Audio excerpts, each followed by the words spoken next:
In 2015, Kelly Brassett was told she probably had 2 to 3 years to live after being diagnosed with terminal cervical cancer. There's no cure. I have terminal cancer. That's my path. But the fact that it's been 6 years, right? 6 years in February, I shouldn't be here. Like there's no reason that I am. Like it just does, like, for all the research and where I'm at, it doesn't make sense, right? Because Kelly chose to fight and hope, she embraced the day-to-day uncertainty of her life. Cancer has brought so many, sounds weird, but so many positive things. My brother's in California. We hadn't spoken, other than holidays, for a long time, and then he was here, and we keep in touch. And before COVID, every 3 months he was visiting us. Just all those things that you kind of take for granted because the expectation is you have tomorrow. I don't have that, so every day is important. I think that I've learned a lot from patients like Kelly over the years. They realize and they see life differently because they're forced to deal with the fact that they're not going to live forever. And most of the time, when a person is forced to do that, they figure out what's important in life. And it's usually not what a lot of us are concentrating on. I count my blessings every day. Paul said, we can't go on your last vacation ever, every single year. So my kids, they keep it real. I mean, there's so many things that have happened. My kids, they don't let me wallow. They don't let me use it as a crutch. You know how great kids are, and Mom, come on, right? You played the cancer card plenty of times, get over it, which they say with love. And I remember one time early on, Paul he was man sick, man sick.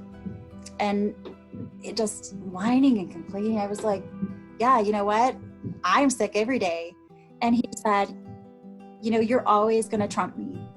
And sometimes I just need to be sick. And that really resonated. And I think it just puts it all in perspective. Yep, I have cancer, but that's just part of me now. It's not going to go away. It's not going to change. But my stuff isn't bigger than anybody else's stuff. We all have stuff. We all have hurdles. We all have challenges. And maybe it is just a cold and you feel crappy, but that matters. The kids, as they grow older, we still make time and they're always here. It just, like I said, the vacation, just all those things that you kind of take for granted because the expectation is you have tomorrow. I don't have that. So every day is important. It's not going to go away. It's not going to change. But my stuff isn't bigger than anybody else's stuff. We all have stuff. We all have hurdles. We all have challenges. Kelly isn't looking for a pity party, and she refuses to let cancer define her. But that doesn't mean that her journey's been an easy one. And she wants others who may be in the same boat to know they're not alone. Know who you are. Give yourself that time to grieve because it's hard. I think in the beginning, I felt so alone. Nobody understood. I mean, everybody else has those tomorrows, right? So when you're listening to people and, oh yeah, you want to go here next summer? Oh, that'd be great. And you're thinking, I won't even be here next summer, and that's hard. And then just thinking, oh, my kids, I'm gonna miss their weddings and their babies and all those things. So instead of letting yourself go down that path, and because it'll tear you up. So I got little boxes and I'm filling them up with 25, it's an advent calendar, but I'm using it for birthdays. So 25 years of gifts. And I got those little envelopes and letters. So what am I going to say on their wedding day? What am I going to say? But just planning ahead. I've knitted baby blankets and those things. It's just stuff, but it makes me feel good, and then when they're opening it, they can remember. But perhaps there's something we can all learn from Kelly's planning and daily approach to life. Are any of us really promised tomorrow? Hopefully, we are all, in our own way, beating the odds, even if we're not battling cancer.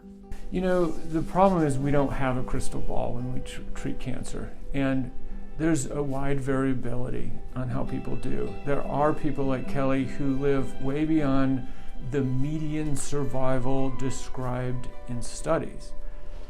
But the way I explain it to people is you have to be careful with statistics, because the median survival is not you. And the reality is that half the people do better when you're talking about an average or a median, because it's a bell curve.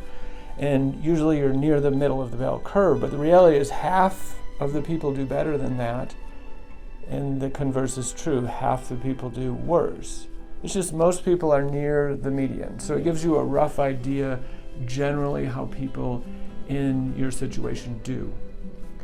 What we do here is treat aggressively using the cutting edge options and new research to try to get them on the far end of the bell curve, and that's what I would call beating the odds. And is that where Kelly's at, would you say? Kelly's definitely getting farther and farther on the far end of the curve, or beating the odds. And that's partly due to the biology of her particular cancer cells. They happen to be more sensitive to our treatments than some other patients. And also we've tried to use new therapies as they come out. And the longer a person survives, the more options they may get over the span of their treatment and lifetime. Coming up tonight at 10, Kelly's final message she hopes others will embrace from sharing her story. And to see Kelly's stories that have aired earlier through the day, head to yourhealthyfamily.com.